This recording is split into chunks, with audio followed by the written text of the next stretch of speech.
Hello everyone, it is like maybe 7 or 8 and at night, but I want to make a video in my car about this book I'm reading, started to read, actually listening to with an audiobook. It's called The Power of Now by Eckhart Tolle. I didn't even finish the first chapter, but this is one of the greatest books I've ever listened to / read. So let's talk about it. So at first it talks about his story of being basically enlightened, and he did this by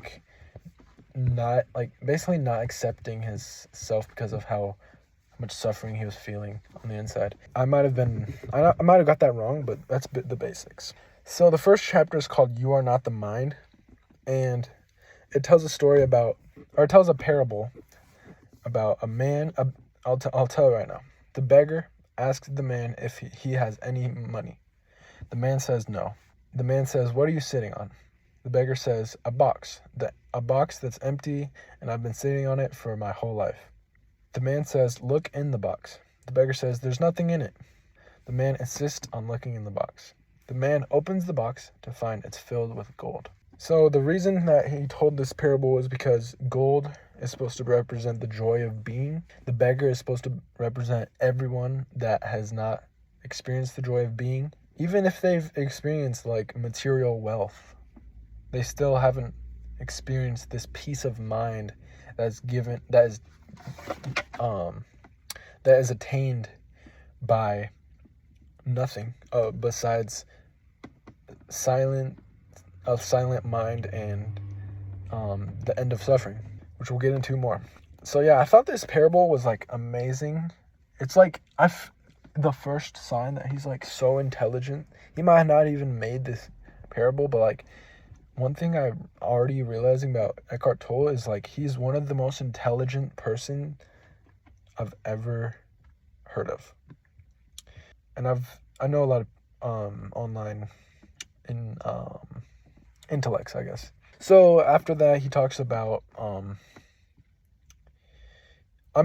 to explain more, the person who's telling them to open the box, he's not giving the gold away to him. It's always been with him. So the person is Eckhart Tolle and this book, The Power of Now. So he's not giving this. He's showing he's showing that he's helping you remember what you forgot you had already, that you will always have. So to get back to the end of suffering, which is enlightenment, he refers to that definition made by Buddha, the end of suffering. That's all he says for the definition of enlightenment. And the reason he says this is because it's a negative definition. It is not something you can believe in, because if it's something you can believe in, then it's something that you are not. You are already enlightened, but you don't realize it. That's also what he says. It is for you to find out what enlightenment actually means, besides not being the end of suffering. So that's why he says it's a negative definition, because it's only telling you what suffering is not, what enlightenment is not, which is it is not suffering, the end of suffering. So it's an open concept for you to experience yourself, because words can only explain or enlighten you so much. And using the word God instead of being, they both kind of mean the same thing if you really use the right definition of God, but a lot of people use the definition of God differently than it should be used, or it was originally defined as. A lot of people put an identity on God, a religious one, a lot, but it doesn't have to be that.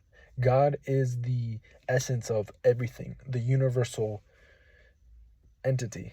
I don't even know if it's an entity, but I know that it's everything.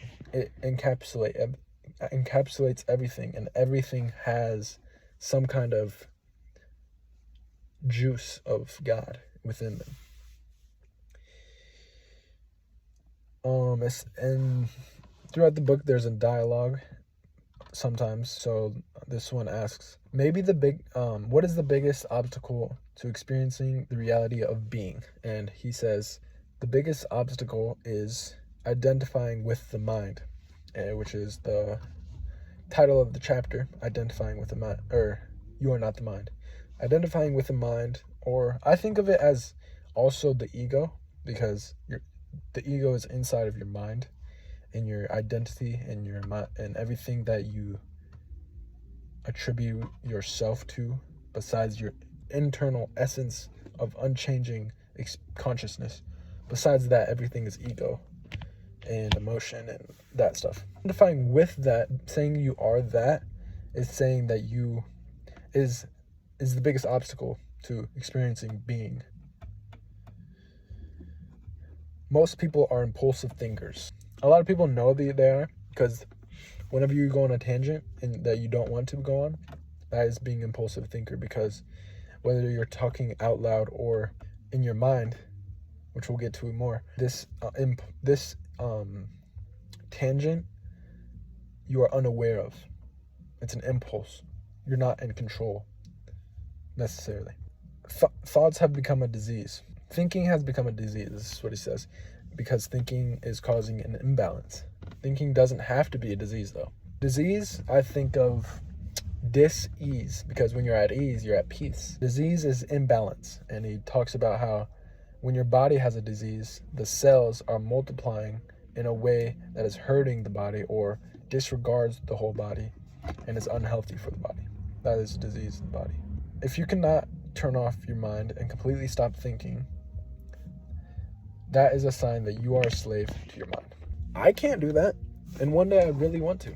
One day I would like to have an off button on my mind, to be able to have a silent mind and be in this meditation of silence, void, and bliss. It might not sound like a bliss when you think of a meditation or a mind that is void of anything or thoughts, but when you experience it for even 10 seconds or 3 seconds, it's quite nice. When you watch the thinker, there's more to life than intelligence. What does this mean?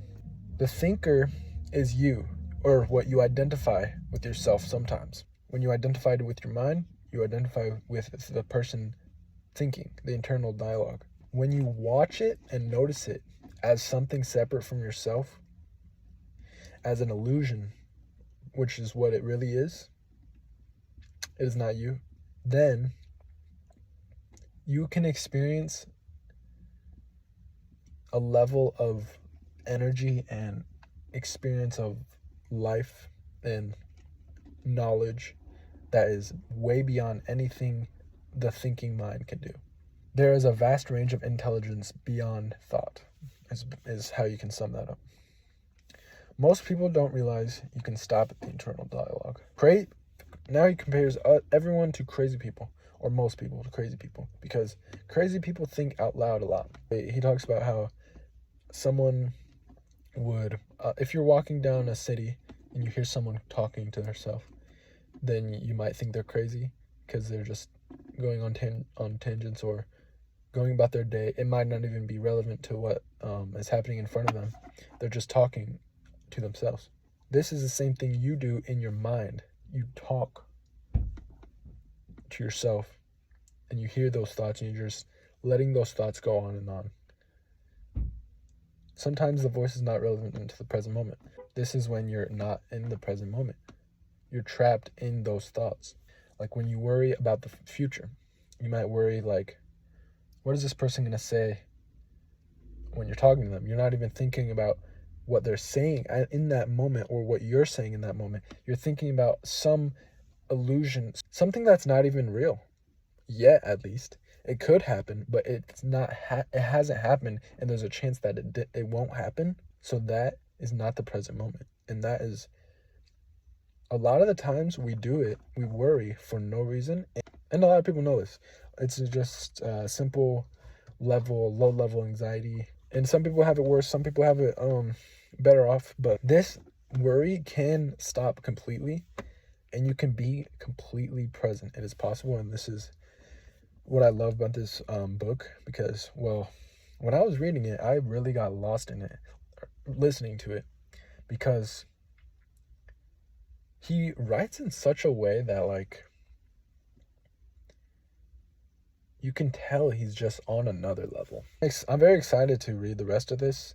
I'm not even finished with this chapter, so maybe I'll make a video every time I read it, maybe, if I take notes and I really like it, because this is just full of amazing information, amazing quotes. Like, I always like to write down any quotes I like, but this, I feel like I need to make a video because of how good it is. And that's what I did. This is already 12 minutes. I'll try to maybe shorten it a little bit, but